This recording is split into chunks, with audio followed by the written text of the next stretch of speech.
Okay, so here we have a table. At the table, we have a table, and on the table we have your habits can compound for you or against you. Then we have positive compounding and then negative compounding. We are going to marry the two to see where you and I fall into and or where we need necessary adjustment so that as we cross over to a new year, we start over with a new life and then we make all the necessary adjustments that will take us definitely to the top. So let's go. Under positive compounding, we have productivity compounds. Accomplishing one extra task is a small feat on any given day, but it counts for a lot over an entire career. The effect of automating an old task or mastering a new skill can be even greater. The more tasks you can handle without thinking, the more your brain is free to focus on other areas. Negative compounding. Here we have stress compounds. The frustration of a traffic jam, the weight of parenting responsibilities, the worry of making ends meet, the strain of slightly high blood pressure, by themselves, these common causes of stress are manageable, but when they persist for years, little stresses compound into serious health issues. What?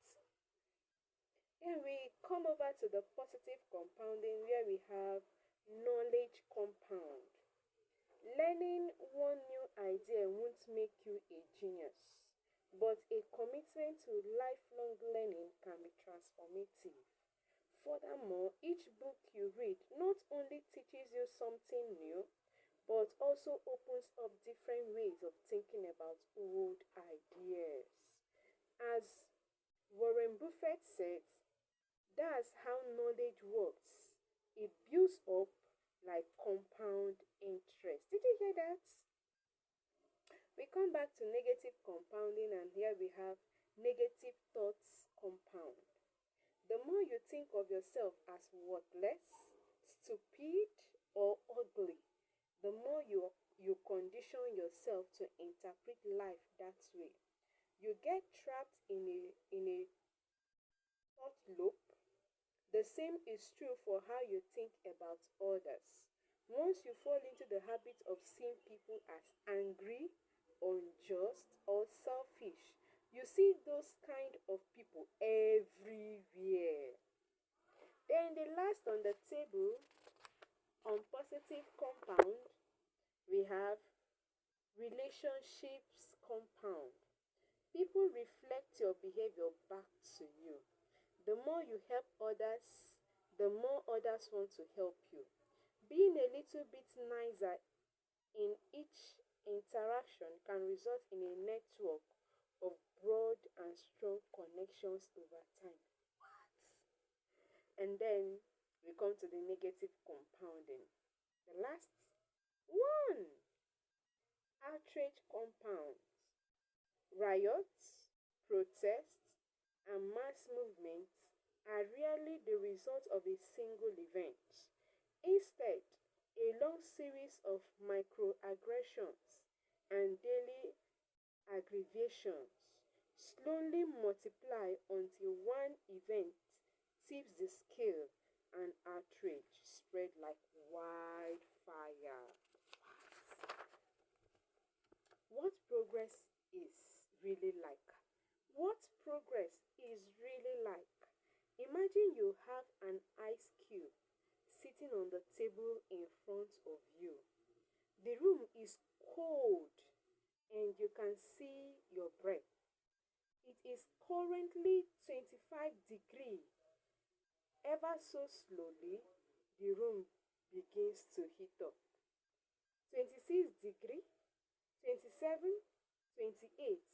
The ice cube is still sitting on the table in front of you. 29 degree, 30, 31. Still nothing has happened. Then 32 degrees, the ice begin to melt. A 1 degree shift seemingly no different from the temperature increase before it has unlocked a large change. Breakthrough moments are often the result of many previous actions, which build up the potential required to unleash a major change. This pattern shows up everywhere. Cancer spends 80% of its life undetectable, then takes over the whole body in months. Babu can barely be seen for the first 5 years as it builds extensive root system underground before exploding 90 feet into the air within 6 weeks. Similarly, habits often appear to make no difference until you cross a critical threshold and unlock a new level of performance. In the early and middle stages of any quest, there is often a valley of disappointment. And I just had one when reading this book, but thank God I will overcome.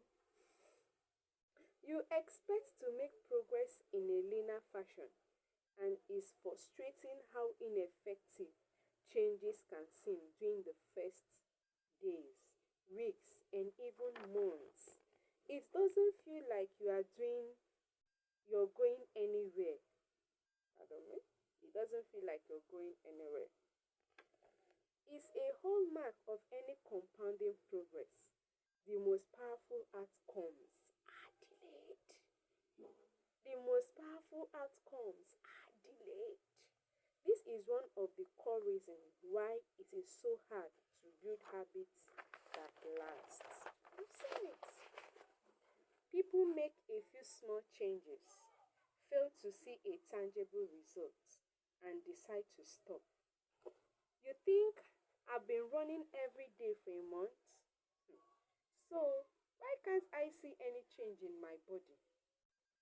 Once this kind of thinking takes over, it's easy to let good habits fall by the wayside. But mine won't fall. Mm-mm, mm-mm. Besides, but in order to make a meaningful difference, habits needs to persist long enough to break through this plateau, what I call the plateau of latent potential.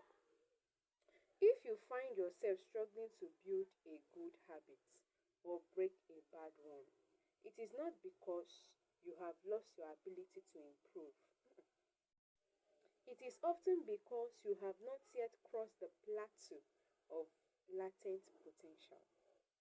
Complaining about not achieving success despite working hard is like complaining about an ice cube not melting when you heated it from 25 to 31 degrees. Your work was not wasted. No, it is just being stored. All the actions happen at 32 degrees. When you finally break through the plateau of latent potential, people will call it an overnight success. The outside world only see the most dramatic events rather than all that preceded it. But you know that is the work you did long ago. When it seems that you weren't making any progress, that makes the jump today possible. Did you hear that? It is the human equivalent of geological pressure. Two tectonic plates can grind against one another for millions of years. The tension slowly building all the while. Then one day they rub each other once again. In the same fashion they have for ages. But this time the tension is too great. An earthquake erupts, changes can take years before it happens all at once. Be patient. Please be patient. Mastery requires patience. I just said that. The San Antonio Spurs, one of the most successful teams in NBA history, have a quote from social reformer Jacob Rios hanging in their locker room. When nothing seems to help, I go and look at a stonecutter hammering away at his rock, perhaps 100 times without as much as a crack showing in it. Yet at the 101st blow, it will split into two. And I know it was not that last blow that did it, but all that has gone before. Thank you for today. Yes.